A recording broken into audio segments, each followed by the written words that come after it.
Karya Hamka yang berbentuk novel dan kumpulan cerpen juga cukup banyak. Buku-buku ini antara lain berjudul Sri Sabaria. Ini adalah sebuah cerita roman berhuruf Arab tetapi berbahasa Minang. Roman pertama Hamka ini terbit pada tahun 1928. Buku ini mengalami cetak ulang sampai 3 kali. Dari hasil penjualan buku inilah konon Hamka bisa menyediakan biaya pernikahannya pada waktu itu. Karya-karya sastra Hamka yang lain kemudian mengalir deras dari penanya. Karya-karya itu antara lain adalah Di Bawah Lindungan Ka'bah. Buku ini pertama kali terbit pada tahun 1936. Tenggelamnya kapal Van der Wijk kemudian menyusul terbit pada tahun 1937. Pada tahun 1939, Hamka menulis dan menerbitkan beberapa roman lagi. Buku-buku itu antara lain adalah Di Dalam Lembah Kehidupan, Tuan Direktur, Dijemput Mamanya, dan Merantau ke Delhi. Buku yang terakhir ini terbit pada tahun 1940. Minat Hamka bukan hanya pada agama dan sastra, tetapi juga meluas pada budaya, sejarah, dan politik. Pemikiran Hamka yang bernuansa sejarah, budaya, dan politik dituangkannya dalam beberapa buku, antara lain adalah Adat Minangkabau dan Agama Islam. Buku ini terbit pada tahun 1929. Lalu ada juga buku yang bertajuk Adat Minangkabau Menghadapi Revolusi yang terbit pada tahun 1949. Di lapangan sejarah dan politik, Hamka juga menulis antara lain adalah buku Negara Islam, Islam dan Demokrasi, Revolusi Pikiran, Revolusi Agama. 4 buku ini terbit pada tahun 1946. Pada tahun 1947, Hamka juga menulis buku berjudul Sesudah Naskah Renville dan Pidato Pembelaan Peristiwa 3 Maret. Pada tahun 1970, Hamka kemudian menerbitkan buku Fakta dan Khayal Tuanku Rao. Buku ini merupakan bantahan atas buku Tuanku Rao yang ditulis oleh Insinyur Mangaraja Onggang Parlindungan pada tahun 1965. Buku-buku lain yang terbit pada kurun waktu 1960 hingga 1975 antara lain adalah Ekspansi Ideologi, Said Jamaluddin Al-Afghani, Hak-hak asasi manusia dipandang dari segi Islam, Falsafah dan ideologi Islam, Keadilan sosial dalam Islam, Cita-cita kenegaraan dalam ajaran Islam. Yang terakhir ini merupakan kuliah umum di Universitas Kristen pada tahun 1970. Karya-karya tersebut kemudian disusul oleh karya berjudul Urat Tunggang Pancasila, Sejarah Islam di Sumatera, dan Muhammadiyah di Minangkabau pada tahun 1975. Karya-karya Hamka bertema Islam jauh lebih banyak daripada karya-karya sastranya. Pada tahun 1938, Hamka menulis buku sejarah umat Islam yang terdiri dari 4 jilid tebal. Penerbitan buku ini diangsur sampai selesai hingga 4 jilid sampai tahun 1955. Karya monumental Hamka di bidang agama Islam yang luar biasa mungkin adalah Tafsir Al-Azhar, sebuah kitab tafsir tebal-tebal yang dibuat sampai 30 jilid. Tafsir Al-Azhar tak cuma terbit di Indonesia, tetapi juga Malaysia, Brunei, dan Singapura. Tafsir Al-Azhar ini diselesaikan oleh Buya Hamka ketika menjalani tahanan pada era pemerintahan Soekarno.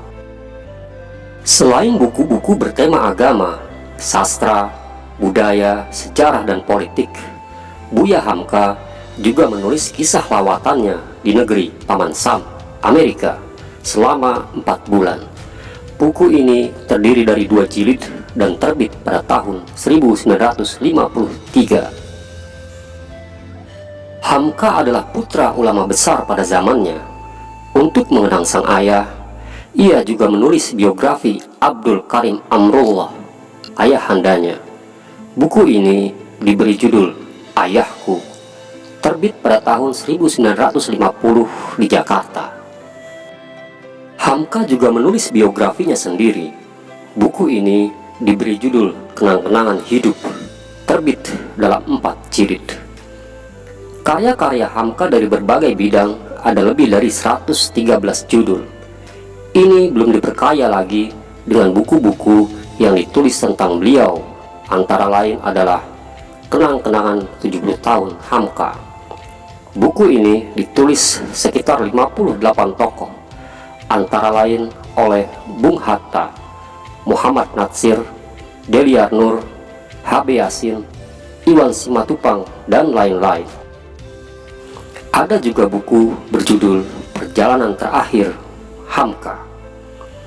Lalu ada juga buku yang ditulis oleh Muhyiddin M. Dahlan berjudul Aku Mendakwa Hamka Plagiat. Dan terakhir, sebuah buku ditulis oleh putra Hamka, Irfan Hamka, yang berjudul Kisah-kisah Abadi Bersama Ayahku Hamka, terbit pada tahun 2010. Irfan masih menulis sebuah judul buku lagi dan diberinya judul Ayah. Buku ini terbit pada tahun 2013. Irfan Hamka adalah putra Buya Hamka yang menjadi seorang jurnalis dan mantan aktivis 66. Dia adalah anak ketujuh dari 12 bersaudara dari pernikahannya dengan Siti Raham. Selain Irfan, yang mengikuti jejak Hamka dalam dunia jurnalistik adalah Rusdi Hamka. Putra kelima Hamka ini adalah salah satu editor buku Hamka yang berjudul Membahas Soal-soal Islam. Sebagai penulis yang sangat produktif dan disela begitu banyak kegiatannya sebagai ulama, baik secara langsung atau tidak langsung, Hamka juga berkutat dalam dunia jurnalistik. Di bidang jurnalistik, Hamka pernah terlibat dalam majalah Tentera yang terbit sampai 4 edisi pada tahun 1932 di Makassar. Di Makassar ini pula, pada tahun yang sama, Hamka ikut andil dalam majalah Al-Mahdi yang terbit sampai 9 edisi. Pada tahun 1936, Hamka memimpin penerbitan majalah Pedoman Masyarakat. Ini berlangsung dari 1936 hingga Jepang masuk pada tahun 1942. Hamka kemudian juga memimpin majalah Panji Masyarakat. Ini dimulai sejak tahun 1959. Majalah ini sempat dibredel pada pemerintahan Soekarno pada Mei 1960. Ini adalah akibat buntut dari tulisan Muhammad Hatta yang saat itu telah mengundurkan diri sebagai Wakil Presiden Republik Indonesia. Tulisan Hatta yang dimuat dalam Panji Masyarakat itu berjudul Demokrasi Kita. Tulisan Bung Hatta ini kemudian diterbitkan sebagai buku berjudul sama berukuran saku yang juga diterbitkan Panji Masyarakat pada tahun 1960. Majalah Panji Masyarakat kemudian terbit kembali pada awal 1967 hingga menjelang akhir 1970-an. Mengikuti perkembangan zaman, majalah Panji Masyarakat saat ini telah bertransformasi menjadi sebuah media online. Buya Hamka pada tahun 1950 sampai 1953 sebelumnya juga pernah memimpin majalah Mimbar Agama yang diterbitkan oleh Departemen Agama.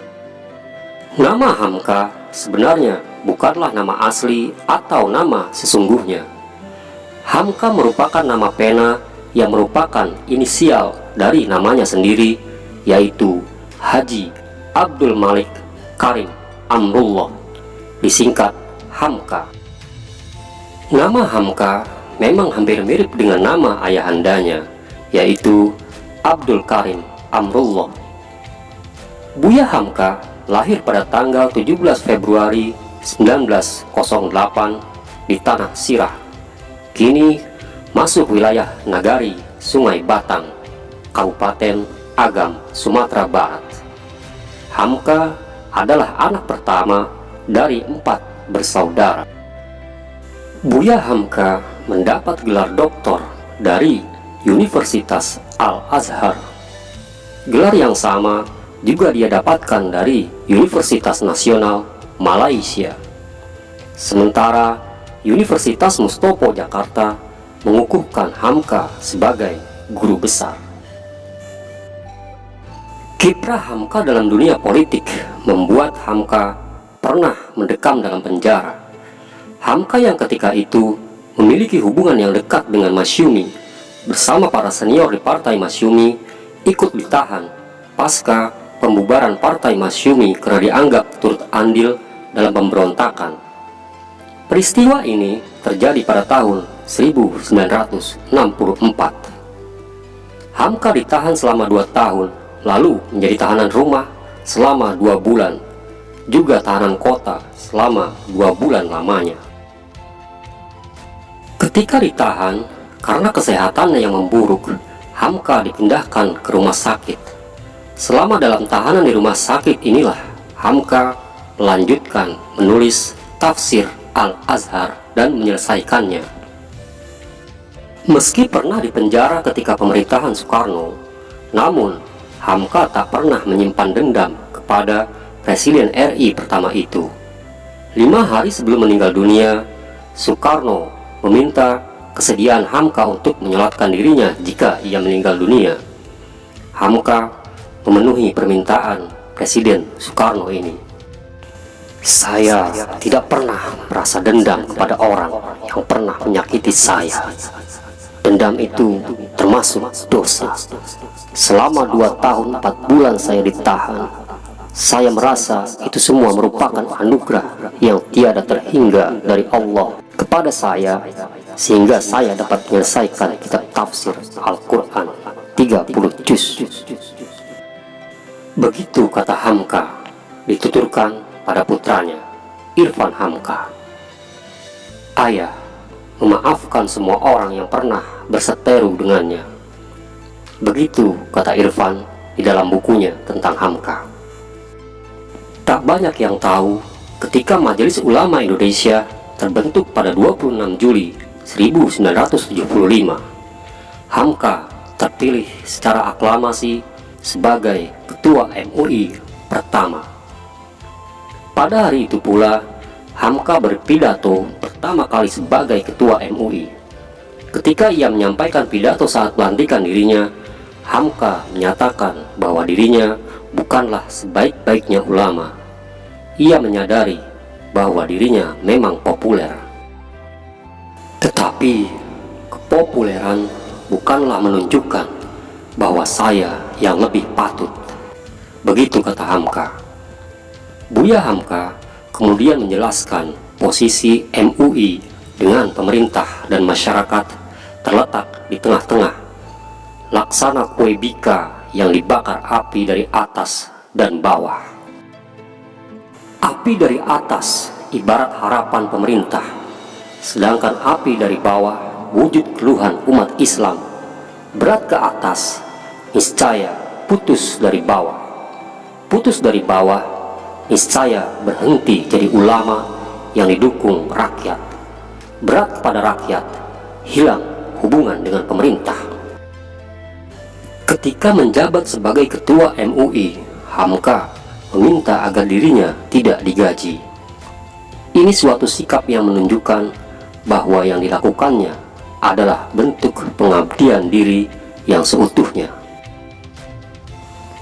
Tetapi pada akhirnya Hamka mengundurkan diri sebagai Ketua MUI pada tahun 1981.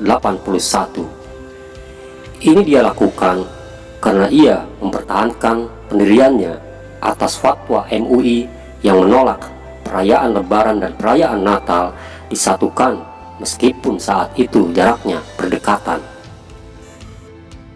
Kesehatan Hamka menurun pasca pengunduran dirinya sebagai ketua MUI. Hamka sempat dirawat di Rumah Sakit Pertamina pada 18 Juli 1981. Tetapi ulama dan sastrawan besar yang dimiliki Indonesia ini meninggal dunia pada hari Jumat 24 Juli 1981. Beliau wafat dalam usianya yang ke-73 tahun. Sepeninggal Hamka, pemerintah menyematkan bintang Mahaputra Utama secara anumerta kepada Hamka. Pada tahun 2011, Hamka pun ditetapkan sebagai pahlawan nasional Indonesia. Namanya kemudian juga diabadikan untuk sebuah perguruan tinggi Islam di Jakarta milik Muhammadiyah, yakni Universitas Muhammadiyah Hamka, atau kerap disingkat sebagai UHAMKA. Baik teman-teman, sekian dulu untuk video kali ini. Semoga bermanfaat dan saya memohon maaf jika ada banyak sekali kekurangan dan kesalahan. Tetap semangat dan salam literasi.